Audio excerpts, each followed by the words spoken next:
What's up guys, HELLRAISERGaming here and welcome back to another Red Dead Redemption 2 video. So in today's video I'm going to be showing you guys a little money guide and a couple of treasure map locations where you can find gold bars and sell them for 500 a piece.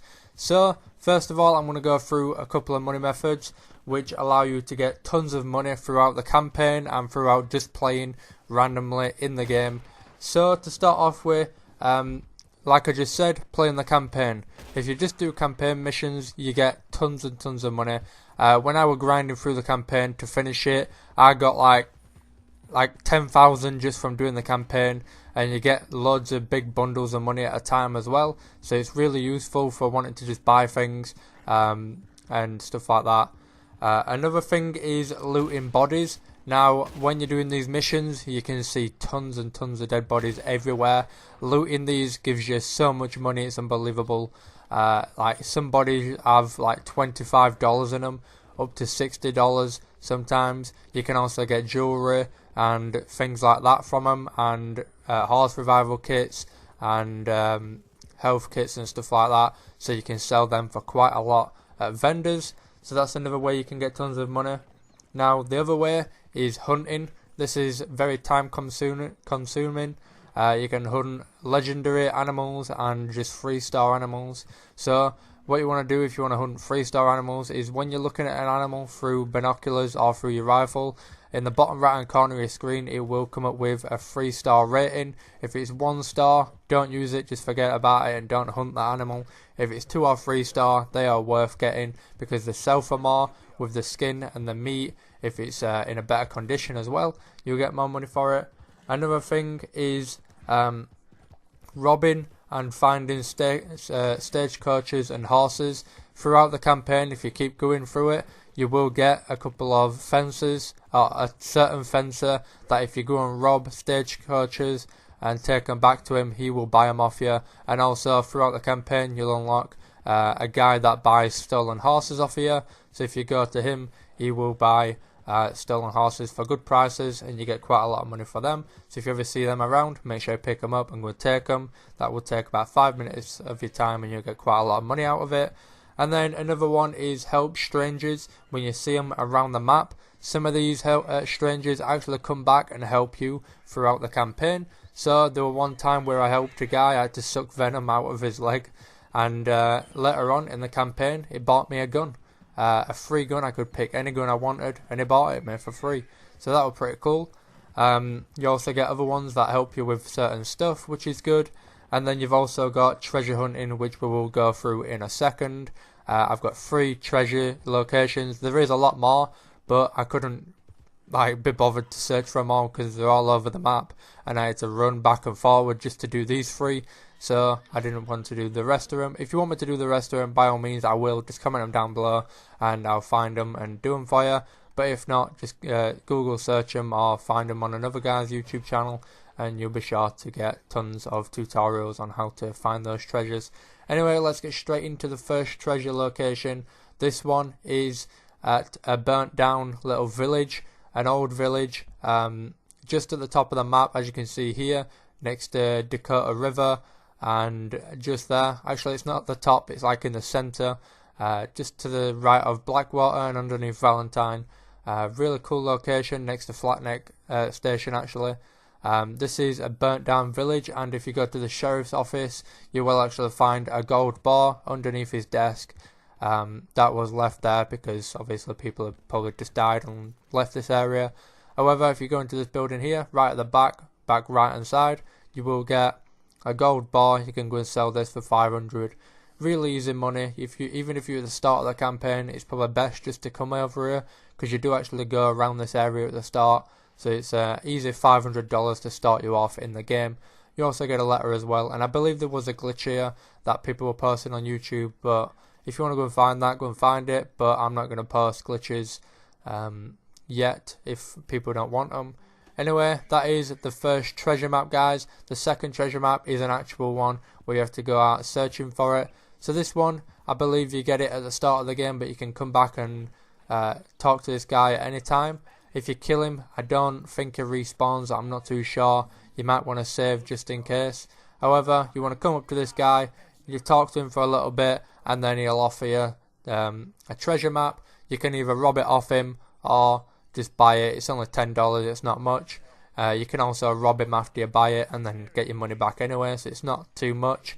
So you want to buy that off him and then go to the edge of the cliff, which you'll see behind me, and pull out your binoculars or a scoped rifle and look to your right, and you'll see on that map that he just gave you, there's a hill that looks exactly like it off in the distance, and you want to go to that hill, which you'll see in a second when I pull out my binoculars. As you can see there to the right over in the distance, that hill looks exactly like the hills on the treasure map. I didn't pull up the treasure map unfortunately to show you, but if you look on it you can see it. Anyway, you want to head over to those hills, go on to the top, and you want to go down that slope that I just went down, run round the edge on the track that I go round, jump over that so you don't end up killing yourself, and come to this little edge on the side here. Once you're here, you will find this little hole in the wall. This will give you, I believe, a bracelet or a necklace and another treasure map for the next location. So you just want to put your hand up there. It will come up with a little interactive press Y, and then like you'll get the treasure map. And as you can see here, this is the second treasure map to the second location, the third location actually. So this is a couple of rocks in like a flat area. You will get attacked by wolves, so you've got to be careful. But if you come over to this location and search this certain rock in the middle, you will get the third treasure map. And as you can see here, it's at the top of the map, next to the river and next to the Fort Wallace, which you will go to in the campaign, so you will know where that is. But if you're at the start, you just want to go to the top of the map and try and find this location. So as you can see, here is the next treasure map location, and this is the final one. So what you want to do is you want to come to this place in the middle of a lake. It's just an island, and then once you go onto here, you will find a little rock on the floor. You flip it over and there's a gold bar in there for you to collect. So as you can see in a second, this is the location, which I'll pull up on the map, and you'll be able to see exactly where I am. So here you go, just under NO on Antonio or whatever that's called, I can't remember. So yeah, that's the other location, and that's the final location for that treasure map. So anyway, moving on to the third treasure map and the final one for this video. This is in a cave just at the top of the map as well, so pretty close together, not too far away from each other. This is right at the top in the center of the map, so it's an easy location. It's not too far from Valentine. You can literally run from there up to it. It's to the right of the other treasure map which you saw a second ago. So you want to go to this location, and in this wall you can see that there's a hidden cave. You wouldn't even think about this if you were just coming past here. There's a hidden cave, and then when you walk in here you'll see a bunch of statues. I think there's about 6 or 7 or something, or 8 maybe, I don't know, I didn't count them. But once you're in here, you want to go into the center and search it and see what it's about. It will draw a little picture in his book, and from there you can move on to the next step, which is to go to a bridge, which I'll show you in a second. So as you can see here, he draws it in his book, and then that is that step done. So if you look around it, you have to press some buttons and find out a passcode. This is not an easy one to find out what you have to do. So what you want to do is head to this little train bridge, which you can see here, and then it's underneath, I think it's to the left of that location. It's not too far actually. You just want to follow the train track down until you get to this window rock location at Brandy Pass or whatever that said. You want to come to the rocks. There's a big rock just sitting above you here. You want to run around the side of it on the right side. So from the train track you want to turn around and go this way towards the valleys. Around this rock you can see there's an overpass, and then underneath the overpass there's this like drawings on the wall. Loads of drawings. You can see that the statues, and there's some feathers or whatever they are on the wall. Now this ties together.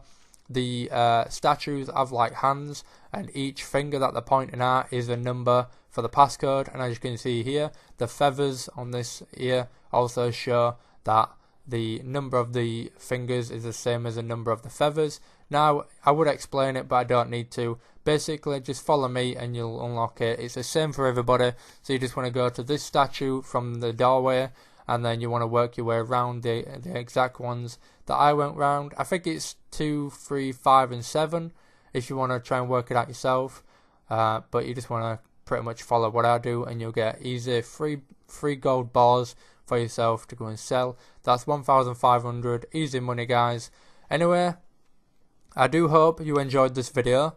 If it helped you out, leave a like, and don't forget to subscribe for more. I will do a lot more money methods, like how to earn tons of money fast and stuff like that. So if you want to know, make sure you subscribe and hit that bell so you get notified when I upload, because I upload every single day. Red Dead Redemption 2, Forza Horizon 4, and I might do Fallout 76 in the future. So I hope this video helped you again. If you want anything else, make sure you comment them down below, and I'll be sure to get through them and do as many tutorials as I can for you guys. And anything else, just let me know. Any questions, any other treasure maps, let me know down in the comments. Anyway, hit that like button, subscribe, hit that bell so you get notified when I upload, and I'll see you all in the next one.